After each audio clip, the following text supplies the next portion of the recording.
Hello friends, last క్లాస్లో top 20 బిట్స్కి question and ఆన్సర్స్ని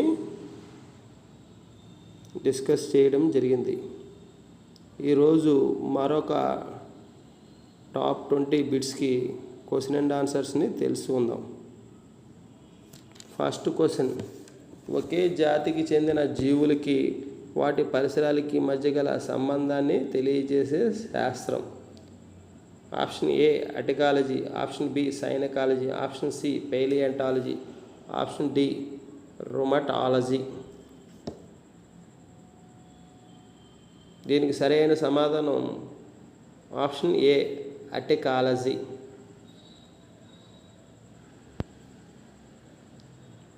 మరి సైనికాలజీ అంటే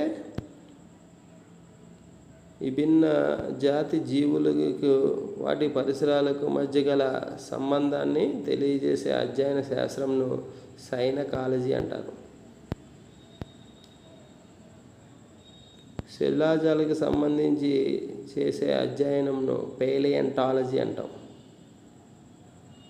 కీళ్ళకు సంబంధించిన అధ్యయనాన్ని కీళ్ళ నొప్పులకు సంబంధించిన అధ్యయనాన్ని రుమటాలజీ అంటారు. నెక్స్ట్ సెకండ్ క్వశ్చన్, ముదిరిన దారువులో వ్యర్థ పదార్థాలు ఏ రూపంలో నిల్వ చేయబడతాయి?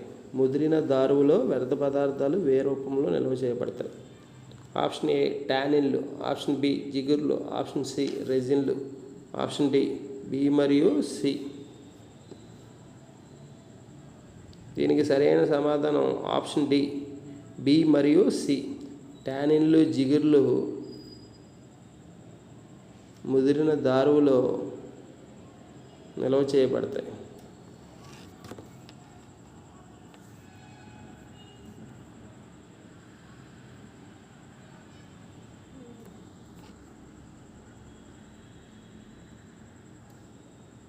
మనకి ఇంకా థర్డ్ బిట్, మూత్రపిండాల పనితీరుకు డయాలసిస్ ప్రక్రియకు సారూప్యంగా ఉన్నప్పటికీ వీటి మధ్య కనిపించే ప్రధానమైన తేడా ఏమిటి అని అడగడం జరిగింది. ఆప్షన్ ఏ నత్రజని వ్యర్థ పదార్థాలు శుద్ధి చేయబడును. ఆప్షన్ బి నీటి పునఃశోషణ ప్రక్రియ జరగదు. ఆప్షన్ సి నీటి పునఃశోషణ ప్రక్రియ జరుగుతుంది. ఆప్షన్ డి నత్రజని వ్యర్థ పదార్థాలు శుద్ధి చేయబడు. దీనికి సరైన సమాధానం ఆప్షన్ బి నీటి పునఃశోషణ ప్రక్రియ జరగదు.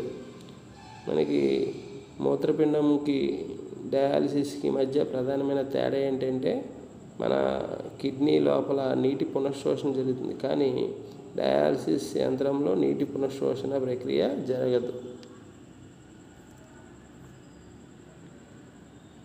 ఫోర్త్ క్వశ్చన్, కణ విభజనలోని ఏ దశలో క్రోమోజోములు రెట్టింపు అవుతాయి? కణ విభజనలోని ఏ దశలో క్రోమోజోములు రెట్టింపు అవుతాయి? ఆప్షన్ ఏ G1 దశ, ఆప్షన్ బి G2 దశ, ఆప్షన్ సి S దశ, ఆప్షన్ డి M దశ. దీనికి సరైన సమాధానం ఆప్షన్ సి S దశ. సింథసిస్ ఫేజ్ అంటమాట. ఈ దశలో మనకి క్రోమోజోములు రెట్టింపు అవుతాయి, కానీ క్రోమోజోముల సంఖ్య మారదు.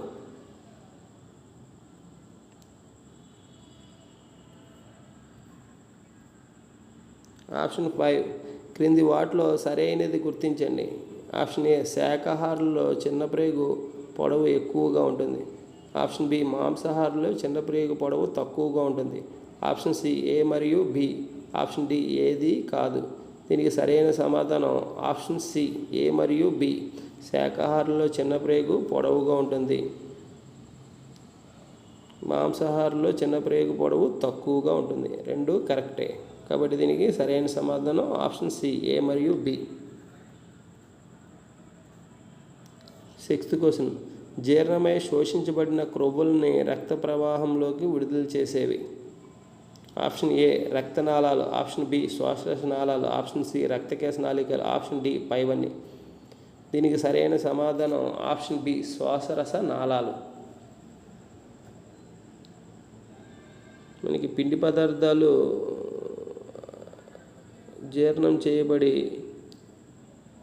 అలాగే ప్రోటీన్లు కూడా జీర్ణం చేయబడి రక్తకేశ నాళికల ద్వారా రక్త ప్రవాహంలోకి విడుదల చేయబడితే కొవ్వులు మాత్రం శ్వాసరస నాళాల ద్వారా రక్త ప్రవాహంలోకి విడుదల చేయబడతాయి. 7వ ప్రశ్న, అధికంగా ఇన్సులిన్ని ఎక్కించడం వల్ల కలిగే సమస్య.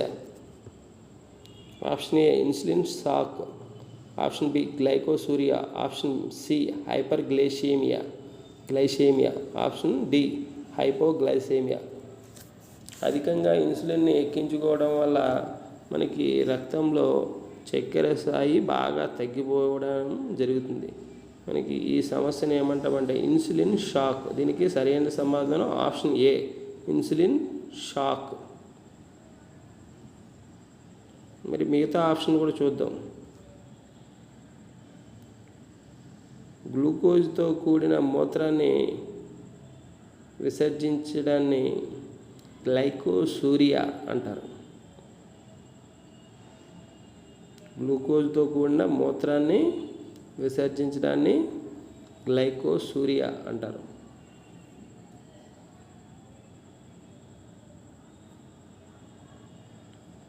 రక్తంలో చక్కెర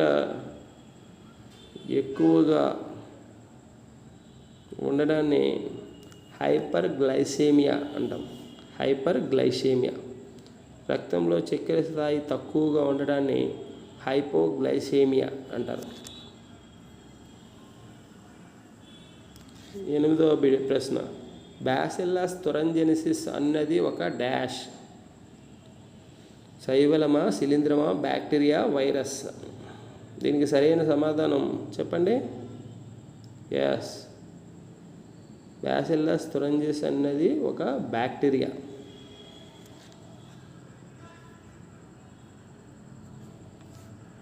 మనకి 9వ ప్రశ్న, పెనిసిలిన్ని కనుగొన్నందుకు అలెగ్జాండర్ ఫ్లెమింగ్కి 1945లో నోబెల్ బహుమతిని ఎవరితో కలిపి ప్రదానం చేయడం జరిగింది.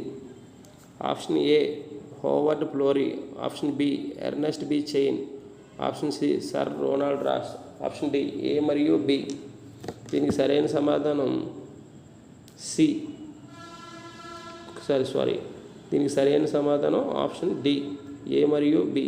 హోవర్డ్ ఫ్లోరీ మరియు ఎర్నెస్ట్ బి చైన్తో కలిపి అలెగ్జాండర్ ఫ్లెమింగ్కి 1945లో నోబెల్ బహుమతిని ప్రదానం చేయడం జరిగింది. తర్వాత 10వ ప్రశ్న, ఈ క్రింది వాటిలో సజీవ కణాల్లో ఉన్నప్పుడు మాత్రమే ప్రత్యుత్పత్తి జరుపుకునే జీవులు. Option A bacteria, option B virus, option C శైవలం, option D శిలీంధ్రం.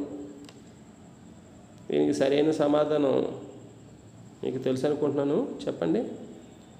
Option B virus.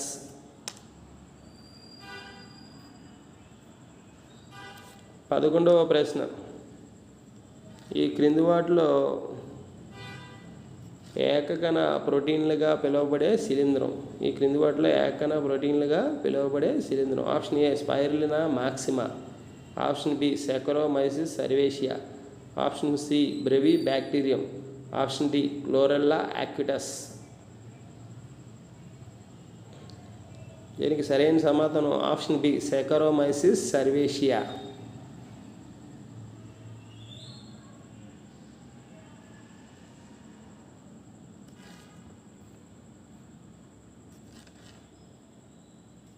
పన్నెండవ ప్రశ్న, ఈ క్రింది వాటిలో పూర్తిగా నీటిలో మునిగి అవలంబితంగా ఉండే మొక్కలు. Option A vallisneria, option B utricularia, option C salvinia, option D nymphaea. దీనికి సరైన సమాధానం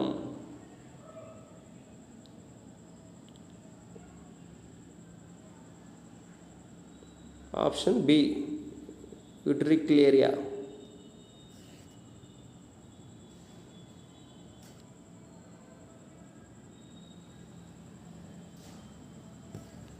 మనకి హైడ్రిల్లా, యూట్రిక్లేరియా అనేవి పూర్తిగా నీటిలో మునిగి అవలంబితంగా ఉండే మొక్కలు.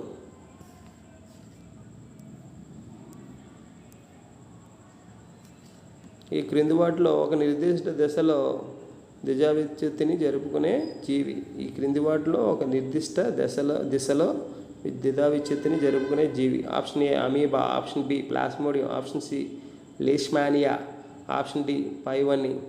దీనికి సరైన సమాధానం ఆప్షన్ సి లీష్మానియా. అమీబాలో అయితే ఏ తలంలోనైనా మనకి ద్విజా విచ్ఛిత్తి జరుపుకోవడం జరుగుతుంది. కానీ లీష్మానియాలో ఒక నిర్దిష్ట దిశలో మాత్రమే ద్విజా విచ్ఛిత్తి జరుగుతుంది. ప్లాస్మోడియంలో బహుదా విచ్ఛిత్తి జరుగుతుంది. దీనికి సరైన సమాధానం 13వ బిట్కి ఆన్సర్ సి లీష్మానియా. 14వ ప్రశ్న, అమీబాలో ఆహార పదార్థాలు వేటి ద్వారా జీర్ణమవుతాయి? ఆప్షన్ ఏ ఆహారపు రిక్తికలలోని ఎంజైముల ద్వారా, బి సంకోచ రిక్తికలలోని ఎంజైముల ద్వారా, ఆప్షన్ సి కణద్రవ్యంలోని ఎంజైముల ద్వారా, డి పైవన్నీ. దీనికి సరైన సమాధానం ఆప్షన్ ఏ ఆహారపు రిక్తికలోని ఎంజైముల ద్వారా అమీబాలో ఆహార పదార్థాలు జీర్ణం చేయబడతాయి. 15వ ప్రశ్న, బహుకణ జీవుల్లో జీర్ణక్రియ ఏ రకమైనది?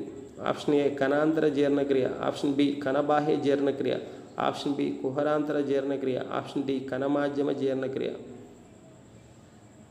దీనికి సరైన సమాధానం ఆప్షన్ బి కణబాహ్య జీర్ణక్రియ. 16వ ప్రశ్న, గుండె లయ, లాలాజల స్రావం, రక్తనాళాల సంకోచ సడలికలను నియంత్రించే నాడీ వ్యవస్థ. ఆప్షన్ ఏ కేంద్రీయ నాడీ వ్యవస్థ, ఆప్షన్ బి పరిధీయ నాడీ వ్యవస్థ, ఆప్షన్ సి స్వయంచోదిత నాడీ వ్యవస్థ, ఆప్షన్ డి జీర్ణ నాడీ వ్యవస్థ. దీనికి సరైన సమాధానం ఆప్షన్ సి స్వయంచోదిత నాడీ వ్యవస్థ.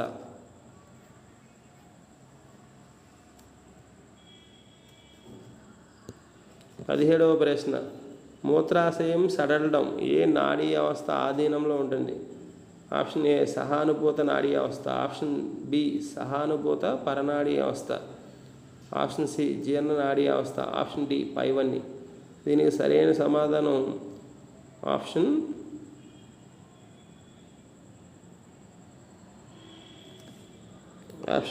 ఏ సహానుభూత నాడీ వ్యవస్థ.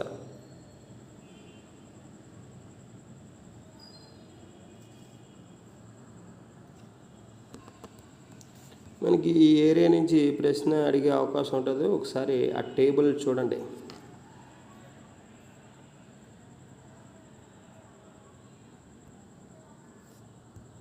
మనకి 18వ ప్రశ్న, కర్బన స్థాపనలో ఫాస్ఫోగ్లిజరిక్ ఆమ్లం ప్రాథమిక ఉత్పన్నంగా ఏర్పడే మొక్కల్ని ఏమంటారు? కర్బన స్థాపనలో ఫాస్ఫోగ్లిజరిక్ ఆమ్లం ప్రాథమిక ఉత్పన్నంగా ఏర్పడే మొక్కల్ని ఏమంటారు? ఆప్షన్ ఏ C3 మొక్కలు, option B CAM, option C C4 మొక్కలు, ఆప్షన్ డి రసభరిత మొక్కలు. దీనికి సరైన సమాధానం ఆలోచించండి. ఎస్, ఆప్షన్ ఏ C3 మొక్కలు. C3 మొక్కల కర్బన స్థాపనంలో ఫాస్ఫోగ్లిజరిక్ ఆమ్లం ప్రాథమిక ఉత్పన్నంగా ఏర్పడుతుంది. అదే C4 మొక్కలలో ఆక్సాలో ఎసిటిక్ ఆమ్లం ప్రాథమిక ఉత్పన్నంగా ఏర్పడుతుంది.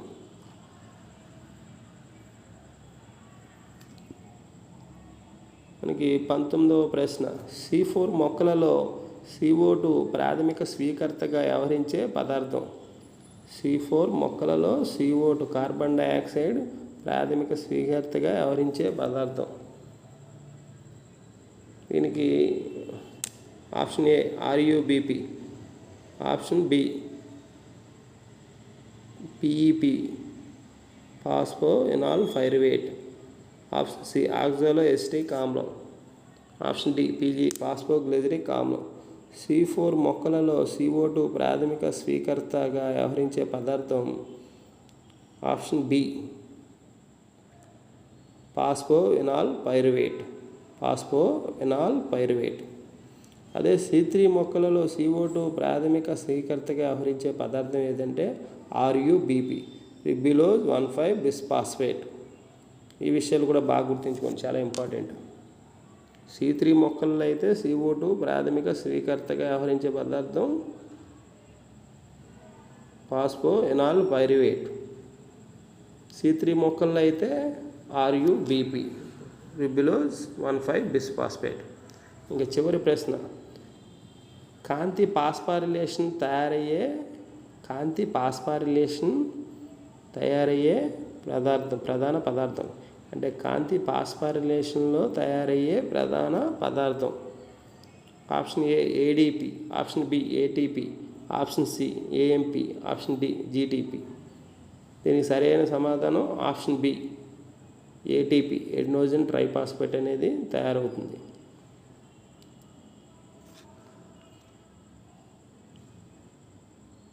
ఓకే ఫ్రెండ్స్, ఎగ్జామ్స్ మనకి దగ్గర పడుతున్నాయి. మీరు ఈ బిట్స్ని ప్రాక్టీస్ చేయడం వల్ల మీ ప్రిపరేషన్ ఇంకా బాగా జరుగుతుందని ఆశిస్తూ థ్యాంక్ యూ.